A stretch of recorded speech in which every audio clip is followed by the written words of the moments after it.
Music. Hi bro. Hi. So ఒక చిన్న funny question అన్నమాట. ఒక పార్క్ లో ఇద్దరు కూర్చొని చదువుకుంటూ ఉంటారు. ఫుల్ గా వర్షం పడింది, అయినా తడవలేదు, ఎందుకు? గొడుగు ఉంది ఒకటి. గొడుగు ఉంది ఒకటి. ఉంటది కదా, పట్టుకుంటారు కదా. వాళ్ళ దగ్గర వర్షం ముట్టలేదా? తెలిసిన వెంటనే ఫస్ట్ నీకే చెప్తాను సార్. అక్కడ పడుతుంది బ్రో, కానీ తడవలేదా? ఒక షెడ్ కింద ఊపుకున్నారు కావచ్చు. ఎట్లా తడవారు? పెద్ద సమస్య వచ్చి పడిందే.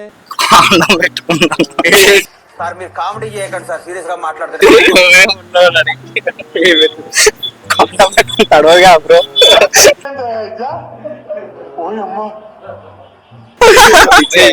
వాడి మొత్తం పెట్టుకున్నా అది. దానికి ఒక తమ్ముడు ఒక్కనే కదా అడవాడు కదా. ఓకే ఓకే, అర్థమైంది. ఆడ ఒక దాంట్లోనే కదా వర్షం మొత్తం తడవగా చేస్తే. మాత్రం దానికి నన్ను సలహా అడగడం ఎందుకో.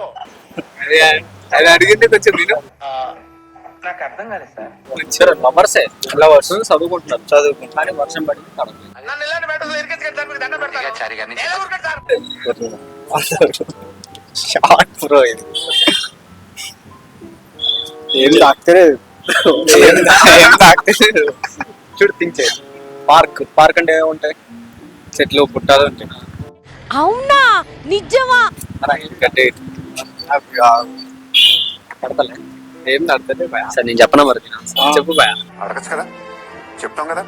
వాళ్ళు చదువుకుంటున్నారు, వాళ్ళు చదువుకునే పుస్తకంలో వర్షం పడుతుంది, అందులోనే తడవలేదు. వాళ్ళు చదువుకునే పుస్తకంలో వర్షం పడుతుంది, అందులోనే తడవలేదు. ఒక్క మాటతో లేచి 2 జేబుల్లో చేతులు పెట్టుకుని నడుచుకుంటూ వెళ్ళిపోతున్నాను. నేను ఎక్కడికి వెళ్తాను కూడా నాకు తెలియదు. అది చదువుకున్న పుస్తకం. ఎవరితో మాట్లాడుతున్నావో తెలిసే మాట్లాడుతున్నావా? వాళ్ళు చదివే దాంట్లో వర్షం ఉంది.